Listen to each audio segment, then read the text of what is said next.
मैं सत्यनारायण शर्मा साहित्य दृष्टि के इस चैनल पर आप सभी का हार्दिक अभिनंदन करता हूं। और जिस रेखा चित्र की व्याख्या अभी तक मैंने की, जिस ग्रामीण परिवेश में एक ऐसा व्यक्तित्व जो जीवन से हार नहीं मानता है, उसकी व्याख्या मैंने की। अब उसकी व्याख्या का अंतिम खंड चल रहा है। जैसा आप जान चुके हैं, बाल गंगाधर भगत की पुत्रवधू विदा हो चुकी है, पुत्र मर चुका है और अपनी दैनंदिन यात्रा को अब वह लगातार आगे बढ़ाते जा रहे हैं। बात यह होती है कि बाल गंगाधर भगत की मौत उन्हीं के अनुरूप हुई। अनुरूप से तात्पर्य यह होता है कि अब इनके साथ कोई नहीं है, और जब कोई नहीं है सेवा करने के लिए तो कौन सेवा करे। ऐसी परिस्थिति में यह स्थिति पैदा होती है कि उसी का अनुरूप हुई कि अब वह गंगा स्नान की ओर जाने लगे। तीर्थ की भावना, धार्मिक चेतना कम थी, संत समागम की भावना अधिक थी, लोक दर्शन की भावना अधिक थी। हमारे मनुष्यों ने, हमारे पूर्वजों ने जिस गंगा स्नान की परंपरा को प्रारंभ किया, उस प्रारंभिक स्नान के पीछे एक ही उद्देश्य रहा कि मनुष्य सत्संग में अपने आप को लीन करे। मनुष्य सत्संग के माध्यम से जीवन में उत्तरोत्तर विकास करे, सद्गुणी चेतना उसके अंदर जन्म ले और जीवन का जो लोक दर्शन है, जो व्यवहारिक पक्ष है, उससे वह परिचित हो सके। बाल गोविंद भगत गंगा स्नान की यात्रा करते हैं, रास्ते भर गीत गाते जाते हैं, घर से चलते हैं तो घर से चलने के दौरान कहीं भी किसी से भीख नहीं मांगते, खाते नहीं है और रास्ता में मात्र पानी पीते रह जाते हैं। 30 कोस की लंबी यात्रा है, चलने में 2-4 दिन लग जाता है और उसी मस्ती में खंजरी बजाते हुए, गीत गाते हुए जा रहे हैं।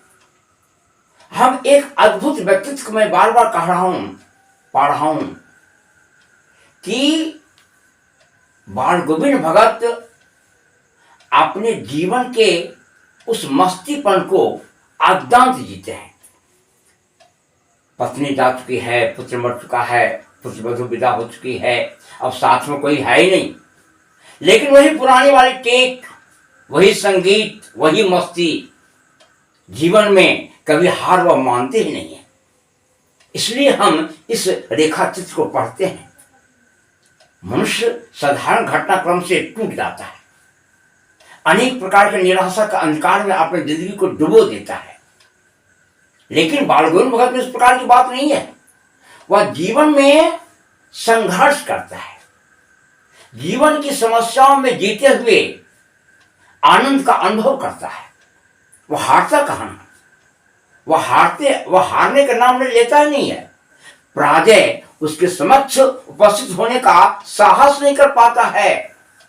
यही कारण है कि गंगा स्नान की ओर जा रहे हैं। धार्मिक भावना कम है, संत समागम अधिक है, जिसके माध्यम से अनेक प्रकार के संतों से मुलाकात होगी, अनेक प्रकार के सद्गुणी व्यक्ति से मुलाकात होगी। लोक जगत में जो एक व्यवहारिक दुनिया है, उसको देखने का मौका मिलेगा। और यात्रा करते हुए वह 2-4 दिन लग जाता है, 30 कोस की यात्रा करते हैं और रास्ते भर खंजरी बजाते जाते हैं, उसी मस्ती से गाते जाते हैं जो मस्ती पहले थी। लेखक में लिखा है कि उनका चौथापन आ गया है, लेकिन जवानी वाली मस्ती अभी तक समाप्त नहीं हुई है। सच्चाई यह है कि सभी व्यक्ति जीवन जीने की कला को नहीं जानता है। कोई यौवन में ही बुढ़ापा को स्वीकार कर लेता है और किसी के बुढ़ापा में भी यौवन एक लहर की तरह उमड़ता रहता है। यह तो जीवन की कला है, जिस कला को सामान्यतः सभी व्यक्ति नहीं जानता है और नहीं पहचानता है। और बालगुण भगत ने अपने जीवन में इस सत्य को जी करके पूरे लोक जीवन को अनुप्राणित किए। और जब अंतिम समय आ गया तो लोगों ने कहा कि अब आराम कीजिए, अब क्या इधर उधर चलते हैं, स्नान थोड़ा कम कर दीजिए। लेकिन उन्होंने ऐसा नहीं किया। वह जीवन के अंत क्षण तक, अंतिम क्षणों तक संघर्ष करते रहे।